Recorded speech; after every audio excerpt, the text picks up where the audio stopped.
নমস্কার, আড্ডা 24/7 Bengali official YouTube চ্যানেলে তোমাদের প্রত্যেককে স্বাগত।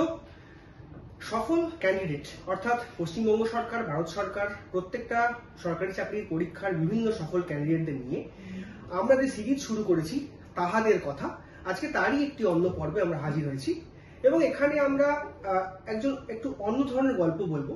মানে সাধারণত আমরা দেখি একটা খুব প্রচলিত কথা আছে, যে রাঁধে সে চুলও বাঁধে। যে রাঁধে সে চুল ও বাঁধের মধ্যে আমাদের বাড়ির মা বোনেদের যে দশভুজা মূর্তিটা আছে, যে সমানভাবে একই তালে সংসার সামলানো, অফিস সামলানো, ব্লক সামলানো এবং সমস্ত গুরুদায়িত্বকে সঠিকভাবে পালন করে সেই সিস্টেম থেকে বেরিয়ে আসা, এইটা কিন্তু মানে মেয়েরা ছাড়া বা মারা ছাড়া বা বোনেরা ছাড়া কিন্তু সম্ভব নয়। তো ঠিক সেই রকমই একজন অফিসারকে আজকে আমরা পেয়েছি, Sougandha Sarkar, miscellaneous 2018 backward class welfare inspector. নমস্কার ম্যাডাম, আমাদের সেশনে আপনাকে অনেক অনেক স্বাগত। তো ম্যাডাম, প্রথমেই যে প্রশ্ন আপনার কাছে করবো যে আপনি এই মুহূর্তে ম্যাম কোথায় পোস্টিং আছেন? এই মুহূর্তে আমি নদিয়া জেলার তেহট্টু ব্লকে পোস্টিং আছি। আচ্ছা, আপনি কতদিন চাকরি করছেন ম্যাডাম? আমার এটা মিসলেনিয়াস 2018 সালে, আর জয়েনিং হচ্ছে আমার 2022 সালে। 3 বছর কমপ্লিট হলো এই 10th মার্চ। তো মানে তেহট্টু ব্লক, তেহট্টু 2, আর তেহট্টু দুটো ব্লক আছে, তেহট্টু 1 এবং তেহট্টু 2, আমার 2 নম্বর ব্লক। আচ্ছা, তো ব্লকে পোস্টিং মানেই কিন্তু আমাদের পশ্চিমবঙ্গ সরকার যে সার্কিট, তাতে কিন্তু বেশ ভয়ানক চাপ থাকে মোটামুটি। হ্যাঁ, মানে ব্লকে এমনিতে লোক সংখ্যা কম, কাজ প্রচুর বেশি, যেহেতু সরকারের সমস্ত কিছু নোডাল সিস্টেমটা ব্লক, তো সেক্ষেত্রে চাকরির নিজের চাকরির বাইরেও প্রচুর চাপ আপনাকে সামলাতে হয়। যেটা একদম গ্রাউন্ড লেভেল, আমরা একদম মানুষের সব থেকে কাছাকাছি যদি কোনো অফিসিয়াল বা কেউ থেকে থাকে তো সেটা আমরাই আর কি। আচ্ছা, মানে একদম তৃণমূল স্তর থেকে মানুষকে সার্ভিস দেওয়ার যে জায়গাটা। আচ্ছা, তো এই যে ব্লকের চাপ সামলানো, ফ্যামিলি সামলানো, এই এত কিছু একসঙ্গে ম্যানেজ করেন কিভাবে? এইটা হচ্ছে যেটা সবার প্রথম দরকার, সেটা হচ্ছে ফ্যামিলি সাপোর্ট। পরিবারের সাপোর্ট ছাড়া কখনো হয় না। আমরা হয়তো একটা পরীক্ষা দিচ্ছি, সেখানে আমরা সফল হচ্ছি, চাকরি করছি, কিন্তু সেখানে কিন্তু শুধুমাত্র আমাদের সফলতাটাই যে আমাদের মূল কাণ্ডারি তা নয়। আমাদের এখানে যে আমাদের পরিবার আছে, তাদের যে সাপোর্ট, সেইটাও জন্যই কিন্তু আমরা বিভিন্ন ক্ষেত্রে জয়লাভ করতে পারি। এবং সেখানে অবশ্যই তার সঙ্গে হচ্ছে মানসিক শারীরিক সমস্ত রকম স্ট্রেংথই রাখতে হয়, ধৈর্য রাখতে হয়। যেটা সব থেকে বড় কথা, ধৈর্য রাখতে হয়। এই ধৈর্যের ক্ষেত্রে একটা প্রশ্ন বলবো যে ম্যাডাম, আপনি প্রিপারেশন শুরু করেছেন কবে থেকে বা আপনার জার্নিটা কিভাবে শুরু হয়েছিল? আমার গ্রাজুয়েশন কমপ্লিট হয় 2015 সালে। তারপর থেকে আমি কম্পিটিটিভের জন্য আর কি পড়াশোনা শুরু করি। তো ইতিমধ্যে আমি 2017 সালে প্রাইমারি স্কুলে আর কি জয়েন করি, প্রাইমারি স্কুলে চাকরি পাই। তো সেখানে চাকরি করতে করতে আমি আবার এই পরীক্ষাগুলোও দিই আর কি, পিএসসির পরীক্ষাগুলো দিই। তো করতে করতে সেই প্রাইমারি স্কুলের চাকরিও চলতে থাকে। সেখানে তো সোম থেকে শনি স্কুল, রবিবার করে হচ্ছে প্রিপারেশনের সময়, বা হয়তো স্কুল থেকে ফিরে রাত্রেবেলা ভোরবেলা এরকম। তখন একটা সত্যি একটু টাফ তখন মনে হয়েছে, এখন সেটা পিছন ফিরলে আর মনে হয় না যে অতটা টাফ ছিল, স্মুথলি মনে হয় যেন সব বেরিয়ে গেছে। তো তারপরে সেই করতে করতে আর কি 2018 সালের মিসলেনিয়াস দেওয়া। তারপরে ওখান থেকে আবার 5 বছর প্রাইমারি স্কুলে চাকরি কমপ্লিট হওয়ার পর এখানে মানে আমার টোটাল সার্ভিস লাইফ থেকে অলরেডি 8 বছর হয়ে গেছে আমার। আচ্ছা, তো এক্ষেত্রে একটা বিষয় খুব মানে নোটিফাইড, যে চাকরি করতে করতে একটা অন্য চাকরির প্রিপারেশন করা, মানে নর্মাল যারা স্টুডেন্টের পর সরকারি চাকরির প্রিপারেশন করছে তাদের জার্নি আলাদা, চাকরি করতে করতে একটা অন্য চাকরিতে সম্পূর্ণ অন্য রকম চাকরিতে শিফট করার যে প্রিপারেশন, সেটাও সম্পূর্ণভাবে আলাদা। দুটোকে সামলে চলা কিন্তু খুব সহজ কথা একেবারেই নয়। আচ্ছা, এক্ষেত্রে ম্যাডাম বলবো যে আপনার যে জার্নি, এই জার্নিতে আপনার মানে অন্যান্য পরীক্ষাও তো আপনি দিতে? হ্যাঁ, আমি মেনলি পিএসসি মানে ওয়েস্ট বেঙ্গল গভর্নমেন্টের এক্সাম গুলোই হচ্ছে মেনলি আমি দিতাম। তো সেখানে আমি ডব্লিউবিসিএস ও ট্রাই করেছি, সেখানে আমি ইন্টারভিউ থেকে আমি ঘুরে এসেছি। এবং সব থেকে বড় কথা, যেখানে আমি ভেঙে পড়েছিলাম যে আমি ইন্টারভিউ বোর্ডে গিয়ে অ্যাপিয়ার হয়ে আমি সেখান থেকে ঘুরে এসেছি। এটা 2017 সালে ডব্লিউবিসিএস এ। তো তারপরে সত্যি ভেঙে পড়া এবং সেখান থেকে আবার নতুন করে জার্নি শুরু। সেই সময়টা সত্যি একটু টাফ মনে হয়েছিল, কিন্তু ভীষণভাবে আমার মা বাবা তখন সাপোর্ট দিয়েছিলেন যে ভেঙে পড়লে চলবে না। মানে মা বাবা একটা কথাই বলে যে আমরা যে ছোট থেকে মানুষ করেছি তোকে, তো তুই যদি ভেঙে পড়িস তাহলে আমাদেরও সেখানটা আমরা হেরে যাব। তো এই কথাটার থেকে মানে আমার নতুন করে আমার উঠে আসে একদম, মানে ফ্যামিলি সাপোর্ট এবং সবথেকে বড় কথা হচ্ছে নিজের ভুলটা থেকে শিক্ষা নিয়ে এগিয়ে যাওয়া। এটা কিন্তু ম্যাডামের মানে এগিয়ে যাওয়ার একটা পাথেয়। একদম, ওখানে হয়তো আমার ইন্টারভিউতে আমার যেগুলো খামতি ছিল সেটা আমার মিসলেনিয়াসের ইন্টারভিউর ক্ষেত্রে সেগুলো আমি আবার ওভারকাম করতে পেরেছি। আচ্ছা, তো ম্যাডাম মিসলেনিয়াসের ক্ষেত্রে যেহেতু মিসলেনিয়াসের পার্টিকুলারলি মেন পরীক্ষাটা পশ্চিমবঙ্গ সরকারের অন্যান্য পরীক্ষার থেকে সম্পূর্ণরূপে ডিফারেন্ট, তো সেক্ষেত্রে আপনি মানে প্রিলিমস এর প্রিপারেশন তো কম বেশি মোটামুটি সমান, তো মেইনস এর জন্য স্পেশালি কি প্রিপেয়ার করেছিলেন? মেইনস এর জন্য যেটা হচ্ছে বাংলা এবং ইংলিশ যেটা আছে সেটা ডেসক্রিপটিভ থাকে। যেহেতু আমার বাংলার ক্ষেত্রে একটু সুবিধা হয়েছিল কি, আমার ছোটবেলা থেকে প্রচুর পড়ার হ্যাবিট ছিল, গল্পের বই পড়া, কবিতার বই পড়া, যেখান থেকে একটু ভাষা জ্ঞানটা ওখান থেকে আমি অর্জন করতে পেরেছিলাম, বা কোথায় কিভাবে কি লিখতে হবে, আমি খুব ছোট কথায় কি করে একটা বড় আমার বক্তব্যকে তুলে ধরবো একটু ছোট লাইনের মাধ্যমে, সেইগুলো। এটা আমার মনে হয় বাংলা হোক বা ইংরেজি হোক, পড়ার যদি অভ্যেস থাকে না রেগুলার বেসিসে, লেখাটা অটোমেটিক্যালি চলে আসে, বা আমার ভাবনা চিন্তার মধ্যে সেটা আসে। যেরকম আমি কোথাও লিখতে গিয়ে আমি হয়তো সেখানে একটা প্রবন্ধ লিখছি, এসে লিখছি, বা একটা কিছু লিখছি, প্রতিবেদন লিখছি, সেখানে আমার একটা কবিতা থেকে বা গল্প থেকে আমার হঠাৎ করে একটা লাইন মনে এলো, তো আমি সেটা কিন্তু তৎক্ষণাৎ সেখানে প্রয়োগ করতে পারবো। রেলিভেন্ট যদি থাকে, তাতে লেখার কোয়ালিটি অনেক বাড়ে। একদম তাই, আমি সেটা তখনই আর কি সেটাকে তুলে ধরতে পারবো। এখানে বাংলা আর ইংরেজি এরকম ভাবে আমি প্রিপারেশন নিয়েছিলাম। তাছাড়া প্র্যাকটিস তো অবশ্যই করতে হবে। প্রিলিমিনারি যখন হয়ে গেল, তারপরে মেন্সের আগে রোজ অন্তত পক্ষে একটা করে বাংলা, একটা করে ইংলিশ আর কি লেখার টপিক তো সেই 4-5টাই আর কি ঘুরিয়ে ফিরে আর কি এডিটোরিয়াল লেটার বা প্রতিবেদন যে রচনা, প্রেসি বা যে গ্রামার পোর্শন যেগুলো থাকে, সবই আর কি ঘুরিয়ে ফিরিয়ে রোজ করলে পরে কি একঘেয়েমিটাও আসে না, আবার হচ্ছে আমাদের প্র্যাকটিসটাও থাকে। আর একটা যে পেপার থেকে, এটা তো 150-300 শক্ত জায়গা যেটা, তো সেখানে 150-র মধ্যে যেটা আমি ফার্স্ট টার্গেট করেছি, আমার যেহেতু অনার্স ম্যাথসে ছিল, ম্যাথস অনার্স না থাকলেও কোনো ব্যাপার না এই ক্ষেত্রে, 50 নম্বর যে ম্যাথস থাকে পুরো, বা প্রিলিমিনারিতে যেটা হচ্ছে 25টা ম্যাথস থাকে, 250 থাকে, এই 50-50টাকে যদি আমি আগে টার্গেট করতে পারি না, আমার মনে হয় খুব সুবিধা হয়। তো সেক্ষেত্রে যেহেতু 50 নম্বরের ম্যাথ, আমি আগে ম্যাথস গুলো আমি করে নিলাম, অনেকটা হালকা হওয়া যায় যে আমার টাইমের মধ্যে আমি এতটা করে ফেলাম, আমি কিন্তু জিকে জিএস অতটা করতে পারবো না ওই সময়, ম্যাথসটা করে নিলাম। তারপরে হচ্ছে যেটা এখানে মোস্ট টাফ বলে আমি ভয় পাওয়াবো না কাউকে, কিন্তু একটু ট্রিকি যেটা, সেটা হচ্ছে কারেন্ট অ্যাফেয়ার্স ডেসক্রিপটিভ। এটাই হচ্ছে যেটা মেন ফ্যাক্টর এখানে, এটা নিয়েও ভয় পাওয়ার কিচ্ছু নেই। বা আমিও দেখেছি যে আমার পাশে হয়তো একজন বসে আছে, মানে তার আমি এক পাতা ভেবে লিখতে লিখতে তার 3 পাতা লেখা হয়ে গেল, কোনোই ব্যাপার না। আমার মূল হচ্ছে বক্তব্যটা সেখানে থাকলেই হবে, আমার সেখানে 40 নম্বর আছে মানে আমাকে 8 পাতা লিখতে হবে এরকম কোনো ব্যাপার না। তো যেটুকু আমার মনে যেটুকু আছে ভাব আছে, আমি যেটুকু লিখবো সঠিক লিখবো, আমি অর্ধেক পাতা লিখি না, কিন্তু আমি সেটা সঠিক লিখবো, আমি তার মধ্যে কোনো ভুল তথ্য দেবো না। ঠিক, এখান থেকে একটা পয়েন্ট উঠে আসবে যে মেন সাফল্যের একটা পার্ট তো প্রিপারেশন, কিন্তু এক্সাম ডেতে একটা স্ট্র্যাটেজি থাকে যে আমি কোন পার্টটা আগে করব, কোনটা আমাকে করলে আমার নাম্বার স্কোর হবে। সেক্ষেত্রে ম্যাডাম বলছেন যেটা যে অঙ্কটা 50 নম্বর, তাকে আগে করলে কিন্তু আমি সেখান থেকে 40 পেতেই পারি।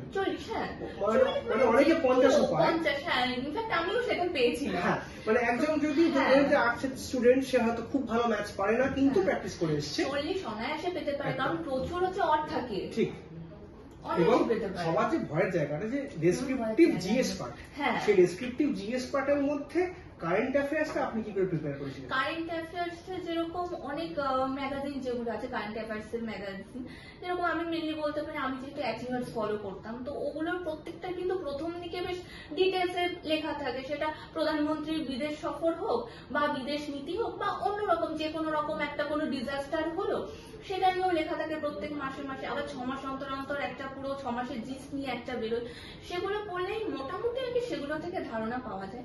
প্লাস একটু তো খোঁজ খবর আশেপাশে রাখতেই হবে,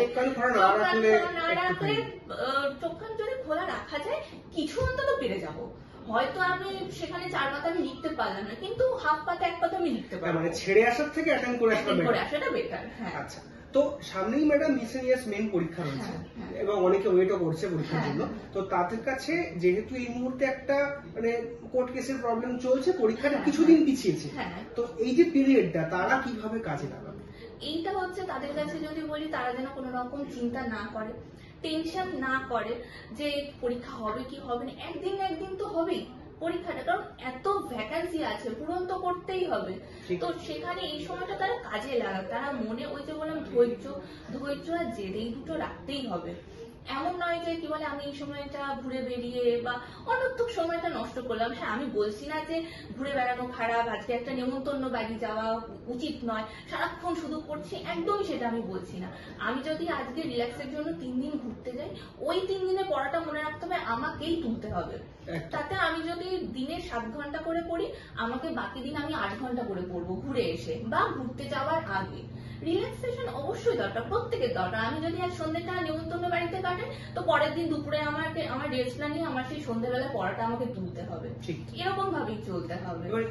প্র্যাকটিস, অবশ্যই প্র্যাকটিস করার আরো বেশি সময় পাচ্ছি আমরা সবাই। ব্যক্তিগতভাবে মনে হয় যে টাইমটা ছেলেমেয়েরা পাচ্ছে, যারা পার্টিকুলারলি যাদের বয়স একটু বেড়ে গিয়েছে, মিসলেনিয়াসেরই অ্যাসপিরেন্ট, তাদের কিন্তু এই পার্টটা সাপে বড় হওয়া উচিত। একদম যত লেখাটা প্র্যাকটিস করতে পারবো, এই জায়গাটা আরো বেশি আমরা জ্ঞান অর্জন করতে পারবো আশেপাশ থেকে। আচ্ছা, এবার এখানে একটা প্রশ্ন আপনাকে করবো যে এই যেহেতু ডেসক্রিপটিভ কারেন্ট অ্যাফেয়ার্স একটা ভাস্ট এরিয়া, আর তো সোর্স বিশাল, এবার সেই সোর্সের ক্ষেত্রে আপনি কি সাজেস্ট করবেন যে মানে একটা পার্টিকুলার সোর্সে স্টিক থাকা নাকি মাল্টিপল সোর্স আঁকড়ে ধরা, কোনটা বেটার? Multiple source. ঠিক, একটা সোর্সে আটকে থাকলে আমি তো বুঝতে পারছি না যে আজকে হয়তো আমরা দেখছি যে একটা ওয়ার সিচুয়েশন চলছে, আমি ভাবলাম সামনে পরীক্ষা, আমার শুধু কোশ্চেন ওয়ার সিচুয়েশন থেকে আসবে, এটা কিন্তু একেবারেই আমরা প্রেডিক্ট করতে পারি না।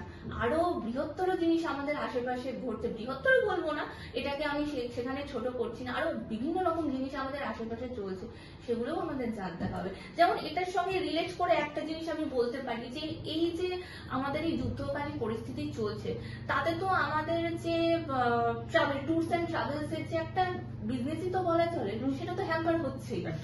সেটা নিয়েও কিন্তু আমাদের প্রশ্ন আসতে পারে যে এই ধরনের পর্যটক যে শিল্পটা, পর্যটনের ক্ষেত্রে কি প্রভাব পড়ছে, সেটাও হতে পারে। তো সেক্ষেত্রে আমার যেরকম কাশ্মীরের পর্যটন নিয়েও জানতে হবে, হিমাচল প্রদেশের পর্যটন নিয়েও জানতে হবে, উত্তরাখণ্ডও জানতে হবে, আবার আমাদের এখানে নর্থ বেঙ্গলে যেহেতু হাসিমারা আছে, তো সেখানকার পর্যটন কেন্দ্র নিয়েও আমাকে জানতে হবে। মানে একটা হোলিস্টিক প্রিপারেশন রাখতে হবে। মানে মোদ্দা কথা, আমি যখন একটা অফিসার র্যাঙ্কের পরীক্ষা দিতে যাচ্ছি, আমাকে একটু চোখ কান খোলা রাখতে হবে এবং উপমণ্ডুক না হয়ে চারপাশে কি ঘটছে একটু নজর রাখতে হবে। আচ্ছা ম্যাডাম, এক্ষেত্রে একটা প্রশ্ন অনেক ছেলেমেয়েরা করে যে মিসলেনিয়াসের বাংলা ইংরেজি তো করে ফেললাম, ঠিক আছে, একটা মানে প্রেসি এলো, ট্রান্সলেশন এলো বা গ্রামার থাকলে আমি করলাম, কিন্তু ডেসক্রিপটিভ রাইটিং এর ক্ষেত্রে ভাষার সমস্যা। তো ভাষাটা একটা মিথ চলে যে নাকি মানে ইংরেজিতে লিখলে বেশি নাম্বার পাওয়া যায়, এটা কি সত্যি? না, একদমই না। আমি পুরো পাতি বাংলা ভাষায় লিখেছি, আমি বাংলা মাধ্যমের স্টুডেন্ট, আমি বাংলাতে লিখতেই বেশি স্বাচ্ছন্দ্য বোধ করি, ভালোবাসি, সব থেকে বড় কথা আমি বাংলাতে। এমনকি যখন আমি WBCS এর প্রিপারেশন আর কি নিয়েছি 17 সালে, যে কথা বলে, সেখানেও কিন্তু যে পেপারটা অপশনাল পেপার থাকে, সেখানে বাংলাতেই। ওকে, এই ভয়টা কিন্তু অনেকের মনে প্রচুর ছেলেরা প্রশ্ন করে, স্যার ইংরেজিতে লিখলে কি আমার 2 নম্বর বেশি দেবে? একদমই না, কারণ আমার মাতৃভাষাটা বাংলা, আমি যদি আমার বক্তব্যটা সঠিকভাবে আমার মাতৃভাষায় এক্সপ্রেস করতে পারি, তার থেকে বেটার কিছু নেই। আমি যদি আমার ইংরেজিতে লিখছি একটা মানে কি বলবো বাইরের একটা দেখনদারির জন্য আমি আমার বক্তব্যটা বোঝাতেই পারলাম না বা ভুল বললাম, তার থেকে তো আমার অনেক ভালো আমি বাংলা ভাষায় স্বাচ্ছন্দ্য বোধ করি সেখানে। আচ্ছা, আপনি ম্যাডাম অঙ্কটাও বাংলাতে লিখেছিলেন? হ্যাঁ, একদম। আচ্ছা, এটা একটা পয়েন্ট টু বি নোটেড যে মিসলেনিয়াসের মেন পরীক্ষার ডেসক্রিপটিভ অঙ্ক ম্যাডাম বাংলায় লিখে 50-এ 50 পেয়েছেন, কারণ মিসলেনিয়াসের নাম্বার কিন্তু পরে জানতে পারা যায়। তো ইভেন মানে 2018 সালে আমার মনে আছে সেরকম মানে রোল নাম্বার দিয়ে লম্বা হলুদ কালারের লিস্ট করে নাম্বার দিয়ে দিয়েছে, তো সেক্ষেত্রে নাম্বার সব জানা যায়। তো বাংলায় লিখে 50-এ 50, তার মানে একজন যে ইংরেজিতে পড়ছে বা তার কিন্তু নাম্বার বেশি পাওয়ার কোনো স্কোপই সেখানে নেই। ঠিক করতে পারলেই হলো, ব্যাপারটা হচ্ছে আমি যা করবো আমি সঠিক করবো এবং কনফিডেন্সটা খুব জরুরি। আচ্ছা, এবার ম্যাডাম যদি আমি মিসলেনিয়াসের বাইরে, যেহেতু আপনি সব পরীক্ষায় কম বেশি দিয়েছেন, তো সেখানে একজন ছেলে বা মেয়ে তার এই মুহূর্তে দাঁড়িয়ে, মানে আমি যদি বাংলার কথাই ধরি, তাহলে তো শুধুমাত্র পশ্চিমবঙ্গের উপর ডিপেন্ডেন্ট হয়ে থাকলে একটু মুশকিল। তো অন্যান্য পরীক্ষার ক্ষেত্রেও টোটাল প্রিপারেশনের ক্ষেত্রে একজন ছেলে বা মেয়ে কি মাথায় রাখবে? ধরুন সে প্রথম শুরু করলো তার জার্নিটা, তো স্যার কিভাবে তার প্রিপারেশন সে এগিয়ে নিয়ে যাবে? প্রথম যেটা করতে হবে সেটা আমাকে আগে ঠান্ডা মাথায় কি কি সাবজেক্ট আছে সেটা নিয়ে আমাকে বসতে হবে। তারপরে সেখান থেকে এখন তো ইউটিউবে মানে হিউজ পরিধি আর কি, যে কোথায় কিরকম কি সিলেবাস আছে সমস্ত কিছু জানা যায়। এবং আমি এগুলো নিজের মনে রাখার থেকে আমি পছন্দ করি খাতায় নোট করতে। আমি খুব মানে লেখা ভিত্তিক আর কি চিন্তাধারায় বিশ্বাসী আর কি এখনো। তো নোট করতে হবে যে এখানে হচ্ছে আমার পলিটিতে আমার এই চ্যাপ্টার আছে, আমার ইন্ডিয়ান হিস্ট্রিতে এই চ্যাপ্টার আছে, ইন্ডিয়ান ইকোনমিতে এই চ্যাপ্টার আছে। থাকলো যদি সুযোগ থাকে একটা প্রিন্ট আউট করে রেখে দিলাম, প্রিন্ট আউট করে রেখে দিলাম, খাতাতেই আমি লিখলাম নিজের হাতে। আমার মনে হয় আমি ওই যে দেখে আমার মনে হয় যে ওই যে প্রিন্ট আউট করছি না, যে অনলাইনে যেটা হলো সেটাই প্রিন্ট আউট করার থেকে আমি যদি একটু নিজে লিখে করি না, মনে থাকে আমার যে কোন চ্যাপ্টারের পর কোনটা হবে, যে আমার আগে মুঘল যুগ আসবে না আগে আমার গুপ্ত যুগ আসবে, আমি যদি লিখে করি তখন কিন্তু আমার সেটা মনে থাকবে। তো এইগুলো যখন নিয়ে পড়া হলো, আগে সিলেবাসটা ঠিক হলো, তারপরে আমাকে বইগুলো চয়েস করতে হবে। বই তো এখন সবাই জানে যে কোন সাবজেক্টে কি বই লাগে, আমরা ইউটিউব থেকেও জানতে পারি। তো সেই বইগুলো আগে আমরা গ্রাউন্ড লেভেল থেকে শুরু করি না, যেটা আমিও করেছিলাম, যে 9-10 এর বইগুলোকে আমার মা যত্ন করে রেখে দিয়েছিলেন, মানে বই আর কি সেই বাইরে দিয়ে দেবো এই জিনিসটা আর কি আমার মধ্যে ঠিক আসে না। তো সেই বইগুলো আমি একটা দেখলাম, যে ইতিহাসটা আবার একটুখানি দেখলাম, ভূগোলটা আমি আবার একটুখানি দেখলাম। তো এই দেখে তারপর আস্তে আস্তে আর কি সেখান থেকে অন্য স্তরে গেলাম। যেরকম আমরা ইতিহাসেও 9-10 এ জীবন মুখোপাধ্যায়ের সেই পাতলা যে বই হয় পড়েছি আমরা, তারপরে বাংলা ভাষাতেই যে জীবন মুখোপাধ্যায়ের আমাদের কম্পিটিটিভের বই আছে সেইটা পড়লাম। তারপরে তো আমরা পুনম দয়াল দহিয়া বা রাজীব স্যারের যে মানে একটা ক্ষেত্রে একটা পার্টিকুলার টেক্সট বই, সেটা 9-10 এর বই হতে পারে বা যে কোনো জিকে বই একটা স্টিক করে থাকা বেটার। একদম একদম। এবং এক্ষেত্রে একটা প্রশ্ন করবো যে রিভিশন কতটা প্রয়োজন? রিভিশন ভীষণ প্রয়োজন।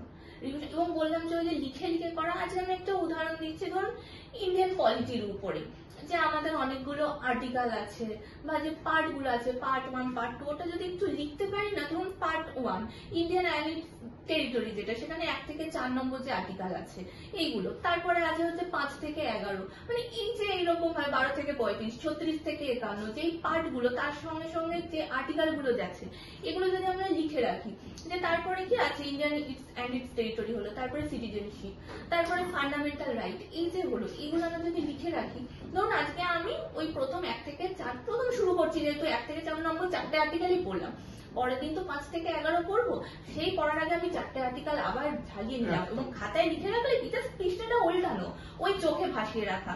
আবার যখন হচ্ছে পরের দিনকে আমরা পার্ট 3 নিয়ে আমরা বসছি, তো সেই কি ফান্ডামেন্টাল রাইটস যেটা, সেটা নিয়ে যখন বসছি তখন আমি 1 থেকে 4টাও আমি পৃষ্ঠা উল্টে দেখবো, 5 থেকে 11টাও আমি পৃষ্ঠা উল্টে দেখবো। এই জায়গাটায় মাথায় রাখা উচিত যে অন্তত পক্ষে পুরনো পড়াটা 100% না হলেও একটু উল্টে যাওয়াটা দরকার। কারণ আমার কাছে নলেজ যত বাড়ছে, পুরনো পাঠগুলো তত স্তরীভূত হয়ে নিচের দিকে নেমে যাচ্ছে, আর একটু উঠিয়ে আনতে পারলে কিন্তু প্রিপারেশনটা ভালো হয়। আমি বলছি না যে লক্ষ্মীকান্ত পুরো লাইন বাই লাইন লিখে রাখতে হবে, কিন্তু ওই আর্টিকেল মানে যেটা কিনা আমি চোখে জাস্ট পৃষ্ঠা উল্টালে দেখতে পারি, হ্যাঁ একদম মনে পড়ে যায় আমার একদম। আচ্ছা, এক্ষেত্রে ম্যাডাম প্রশ্নটা করবো যে আপনি ধরুন পড়াশোনা করেছেন, চাকরি পেয়েছেন, আপনি এখন সফলভাবে চাকরি করছেন, এক নয় একাধিক চাকরি করছেন, তো এর মাঝে আপনার লিজার টাইম বা সুইচ এটা কিভাবে মেনটেন করতে?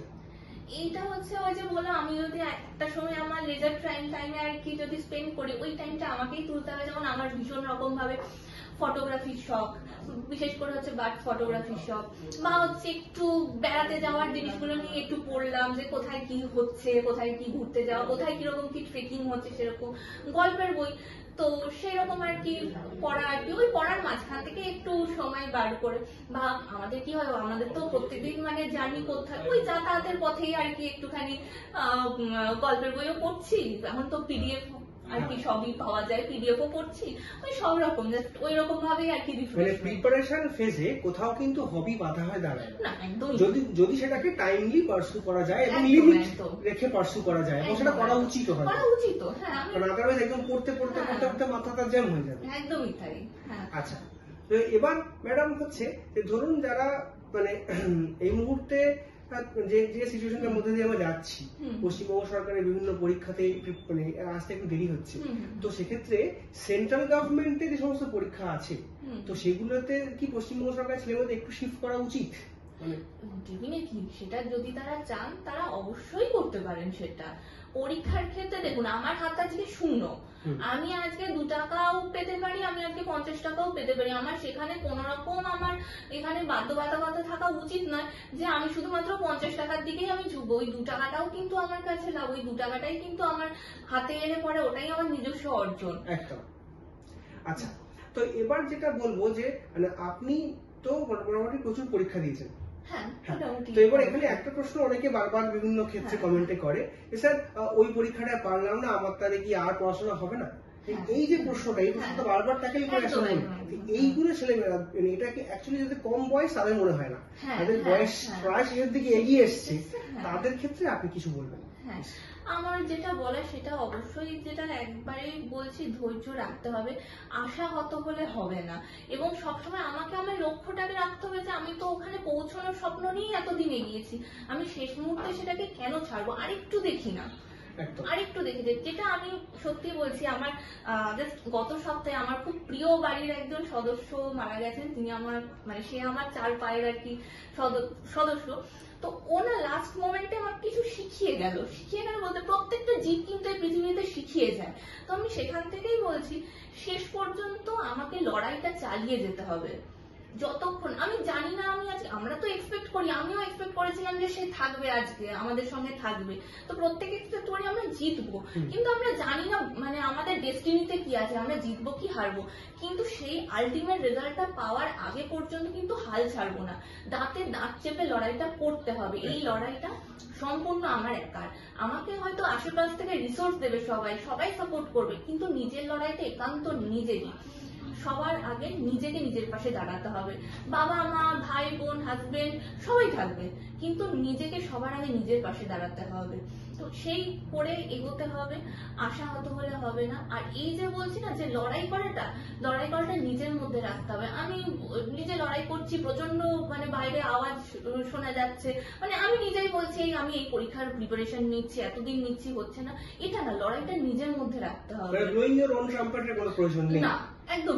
আজকে যদি আমি কোনোটা মক টেস্টে 10 পাই, তাহলে পরের মক টেস্টে 11 পেতে পারি। সেই লড়াইটা আমার নিজের মধ্যে থাকবে, আমি কাউকে জানতে দেবো না। আমি যদি জিতি, সেটা তো অটোমেটিক্যালি তখন 10 জন জানতে পারবে, সেটা ঢাক বাজিয়ে জানাবার কোনো প্রয়োজন পড়ে না। একদম ঠিক। মানে আজকে যে সেশনটা আমরা করলাম, সেখান থেকে দেখতে পাচ্ছি যে একটাই সোল কথা উঠে আসছে যে লড়াই ছাড়লে হবে, লড়াই এগোতেই হবে, যে কোনো ভাবেই হোক আমাকে সেটা নিজের জন্য হতে পারে, বাড়ির জন্য হতে পারে, বা নিজের কোনো হবি পার্সু করার জন্য হতে পারে, একদম সবই, মানে আমাকে সামনে এগোতে হবে। এই ক্ষেত্রে আমি বলি যে এইটা চাকরিটা হলে কি হয়, যে আজকে রবীন্দ্রনাথ ঠাকুরের জন্মদিন, তো তার ভাষাতেই বলি যে জীবন যেন দিয়াহুতি মুক্তি আসে। চাকরিটা কিন্তু আমাদের কাছে একটা মুক্তি। আমার যে হবি, আমার যে ইচ্ছে, আমার শখ, আমার বাবা মায়ের শখ, আমার পরিবারের বাকি সবার শখ, আমার হাজবেন্ডের শখ, সব শখকে পূরণ করাটা কিন্তু আমার জীবনের কাছে একটা মুক্তি। তো সেই মুক্তিটার জন্য রেসপন্সিবিলিটি থেকে রেসপন্সিবিলিটি শব্দটা ওটা বাড়ে নিয়ে আসে, তার জায়গায় ব্যাপারটা ঠিক আছে, মানে এটা আমার একটা পার্ট অফ জার্নি, এটাকে মনে করলে অনেক সহজে মানে আমি ওইটা বললে আমার একটা মুক্তি ঘটবে, যে মানে মুক্তি ঘটবে এই কারণে যে আশেপাশের আরো 10টা মানুষ কি বলছে সেটা না, আমার তো নিজেরও একটা সময় মনে হতে পারে যে বাবা মা আমাকে এত কিছু দিয়ে মানুষ করেছেন, একটা সময় তো তারাও সেইটা চান, তারা সেটা হয়তো মুখে বলেন, আশা করে না, আমাদেরও তো একটা দায়িত্ব যে তাদের জন্য কিছু করতে হবে। সেইগুলোকেই আমরা ভেবে নিই, এইগুলোকে যদি আমরা একটু মোটিভেশন হিসেবে নিই, আমার মনে হয় তাতে কোনো সমস্যা হবে না। মোটিভেশন শব্দটা নিজের বাড়ির মধ্যে থেকে আসে, একদম, মানে বাইরে কোনো গুরুর হয়তো প্রয়োজন পড়ে না। না, গুরুর অবশ্যই প্রয়োজন পড়তে পারে, মানে বাবা মায়ের বাইরে, আগে বাবা মা, তারপর নিজে শিক্ষক যারা আছে তারাও কিন্তু মানে বিভিন্ন রকম ভাবে পাশে থাকে। এখন আমরা ওই যে বললাম, কে কোন ভাবে আমাদের গুরু হবে আমরা জানি না। একটা জীব, একটা ছোট জীব থেকে শুরু করে একটা উদ্ভিদ, যে কেউ আমাদের গুরু হতে পারে, যে কেউ যে কোনো জীবনে যে কোনো মানে মোড়ে আমাদের কিছু শিক্ষা দিয়ে যেতে পারে। আচ্ছা, একটাই প্রশ্ন লাস্ট আমরা করবো যে এই মুহূর্তে দাঁড়িয়ে Paschimbanga public service commission WBCSC syllabus change করেছে, একদম ঘোষণা করেছে যে তারা ইউপিএসসির মতো ডেসক্রিপটিভ মডেলে যাবে। তো মিসলেনিয়াস এর প্রিপারেশন যারা নিচ্ছে তাদের ক্ষেত্রে এটা অবশ্যই প্রফিটেবল হবে, কারণ তাদের ডেসক্রিপটিভ মোডটা তো নতুন যারা শুরু করছে, যদি কেউ ডেসক্রিপটিভ মোডই এগোতে চায়, তো তারা কিভাবে শুরু করতে পারে? ওই যেটা বললাম যে প্রচুর মানে পড়তে হবে, বাইরের জ্ঞানটাকে আরো বেশি করে, এটা বারবার একটা কথা, লিখতে গেলে পড়তে হবে, লেখা ডেলিভার হবে না, তৎক্ষণাৎ কিছু মাথায় আসবে না, সবসময় যে আমাদের প্র্যাকটিস করে যাওয়ার টপিক পাবো তা তো নয়। ঠিক, আমরা হচ্ছে, এবং সেই চেনা টপিক পেলো সেটা তৎক্ষণাৎ মনে হতে পারে না এটা এরকম ভাবে বাড়িতে প্র্যাকটিস করেছিলাম, এটা এরকম ভাবে লিখে রেখি, তো হয়তো সেটা আরেকটু ভালো হবে। একদম। তো এই যে সেশনটা করলাম, এখান থেকে একটা মেন কথা উঠে আসছে যে প্রবলেম জীবনে আসতেই পারে, যে কোনো ভাবে আসতে পারে, সেটা কারোর ফ্যামিলিতে হতে পারে, কাজের জায়গায় হতে পারে, কিন্তু প্রবলেমটাকে না জীবনের বার্ডেন করলে চলবে, যেটা ম্যাডাম বারবার করেছেন যে একটা চাকরি হয়নি আবার পরের চাকরিতে ঘুরে দাঁড়িয়েছেন, বা একটা চাকরি করতে করতে চাকরির প্রেশার, কারণ চাকরি করতে করতে কোথাও না বলা যায় যে আমি ওই কাজটা করবো না, আমার পড়া আছে, কেউ শুনবে না। তো চাকরি সামলে বাড়ি ফিরে আবার পড়া, চাকরি সামলে ছুটির দিনে পড়া, পড়ে পড়ে এগিয়ে যাওয়া, মানে পড়তে হবে, সেটা যে কোনো ভাবেই হোক পড়তে হবে। যারা চাকরি চাইছে এই মুহূর্তে, কেন্দ্র সরকারে হোক, রাজ্য সরকারে হোক, যে কোনো জায়গায়, তো পড়াটাই দরকার, পড়তেই হবে, একটাই কথা পড়তে হবে, এগিয়ে যেতে হবে, আর কোনো মন্ত্র নেই, এগিয়ে যেতে হবে। আর একটা কথাই আমি বলবো, এটা যেহেতু আপনি শুরু করলেন যে একজন নারী বা মেয়ে হিসেবে, সেখানে একটা কথাই বলবো যে ছেলেদের না এই জিনিসটা আমি দেখেছি যে কিছুটা বড় হওয়ার পর থেকে যতটা আসে ভেতর থেকে আমাকে চাকরি করতে হবে, টিল নাও, এখন হয়তো মেয়েদের মধ্যে অনেকটা এসেছে, কিন্তু টিল নাও দেখি মেয়েদের ওই পেলে হলো, না পেলে না হলো, আমার তো আমি বিয়ে করে একটা অন্য সংসারে যাবো, আমার হাজবেন্ড চাকরি করলেই হলো, এই মতো মানে মনোভাবটা সবার আগে মন থেকে সরাতে হবে। Financial independence is a huge thing. একদম, ওইটা মনোভাব, সেখানে আমি মানে সেটা হয়তো সরকারি চাকরি নাও হতে পারে, যে কোনো ক্ষেত্রে অর্থনৈতিক স্বাধীনতা মহিলাদের স্বাবলম্বনের একটা পথ। শুধু তাই না, ওটাকে ম্যান্ডেটরি করতে হবে, আমি সেটাকে আমার মধ্যে ম্যান্ডেটরি হিসেবে নেব, যে কেন আমি সবসময় কেন অন্যের উপর নির্ভরশীল হয়ে যাবো, সবসময় কেন তার থেকে নেবো, আমিও তো তাকে কিছু ডিপেন্ডেন্সি থেকেও কন্ট্রিবিউশনটা বেশি ইম্পর্টেন্ট, কতটা দিলাম ম্যাটার করছে না, কিন্তু আমি কিছু দেবো, সেখানে কিছুটা কন্ট্রিবিউট করবো। তো অ্যাজ এ মানে ফিমেল আমি এটাই বলতে পারি, প্রত্যেকটা মেয়ের মধ্যে এই জিনিসটা জানানো দরকার, চাকরিটা আমাদের ক্ষেত্রেও বা স্বনির্ভরতাটা আমাদের ক্ষেত্রেও কিন্তু আবশ্যিক, সেটা কোনো রকম অপশনাল নয়। এবং এটা যারা লেডি অ্যাসপিরেন্ট যারা দেখছো বা দেখছেন, তাদেরকে আমি বারবার বলবো যে এই উদাহরণগুলো না লাইফ থেকে নিন, মানে আপনার চারপাশে আছে, আপনারা ম্যাডামকে দেখছেন, তো এই যে উদাহরণটা নিয়ে কিন্তু এগিয়ে যান, কারণ সরকার স্বনির্ভর গোষ্ঠী যখন তৈরি করে তখন মহিলাদেরকে আগে রাখে, কারণ পুরুষ স্বনির্ভর গোষ্ঠী অনেক পরে এসছে, তো সেক্ষেত্রে মহিলারা স্বনির্ভর হলে একটা পরিবার স্বনির্ভর হবে। তো সেই কথাটা কিন্তু মাথায় রাখবেন কাইন্ডলি, যে আপনাদেরকে মানে হেরে যাওয়া একটা অপশন, মানে কিন্তু ছেড়ে না দেওয়াটা কিন্তু আরো একটা অপশন, তো এই কথাটা কিন্তু মাথায় রাখাটা খুব জরুরি। তো আজকে এই ছোট্ট সেশনটায় আমরা ম্যাডামকে পেলাম, ম্যাডাম তার ব্যস্ত সময়ে ব্লকের দায়িত্ব সামলে আমাদেরকে সময় দিয়েছেন, তার জন্য অনেকটা ধন্যবাদ ম্যাডামকে। আপনাদেরও ধন্যবাদ এরকম একটা সুযোগ দেওয়ার জন্য, এরকম একটা প্ল্যাটফর্ম দেওয়ার জন্য। কথাগুলো শোনানো খুব প্রয়োজন, মানে আমরা সাফল্যের গল্প শুনি বারবার যে আমি প্রচুর পড়েছি, আমি সারাদিনে 3 ঘন্টা ঘুমোতাম, 22-23 ঘন্টা পড়তাম, আমার পড়াশোনার জীবনে কিছু ছিল না, 22-23 ঘন্টা কোনো দরকার নেই, কিন্তু সত্যি কথাটা শোনা খুব দরকার, মানে তাহাদের কথা, কারণ আমরা বলতেই পারতাম যে এই শোটার নাম তারাদের কথা, কারণ সফলদেরকে আমাদের এখানে স্টারের মতো দেখা হয়, স্টারডমটা তাদের আছে, কারণ একটা আধিকারিক, একজন অফিসার, একজন এমপ্লয়ি, যে কোনো সরকারি কর্মী একটা স্টারডম নিয়ে চলেন এখন পশ্চিমবঙ্গ, ভারতের আর্থসামাজিক পরিস্থিতিতে সবাই সেটাকে দাগিয়ে দেয় যে চাকরি পেয়ে গেল মানে বিশাল ব্যাপার, কিন্তু এই যে তারাদের কথা না দিয়ে আমরা তাহাদের কথা বলছি, কারণ তাদের গল্পটা শোনাটা এবং শোনানোটা খুব প্রয়োজন, এবং তার জন্য আমরা বিভিন্ন স্যার ম্যাডামদেরকে পাচ্ছি, ভবিষ্যতেও পাবো। যদি তোমাদের মিসলিনিয়াস হোক বা যে কোনো পরীক্ষা হোক, যদি কোনো রকম ডাউট, অবশ্যই ভ্যালিড ডাউট থাকে, তোমরা কমেন্ট বক্সে জানিও, আমরা ম্যাডামের কাছে পৌঁছে দেবো, ম্যাডাম তার সময় মতো উত্তর দেওয়ার চেষ্টা করবেন এবং আমরা তোমাদেরকে সেটা রিপ্লাই ভাবে পৌঁছে দেবো। তাহলে আজকে সেশন আমরা এখানেই শেষ করছি, আবার পরবর্তীকালে তাহাদের কথা সিরিজে অন্য কোনো অফিসারকে নিয়ে, অন্য কোনো এমপ্লয়িকে নিয়ে আমরা আবার তোমাদের সামনে আসবো। ততদিন থ্যাংক ইউ। নমস্কার। Thank you madam.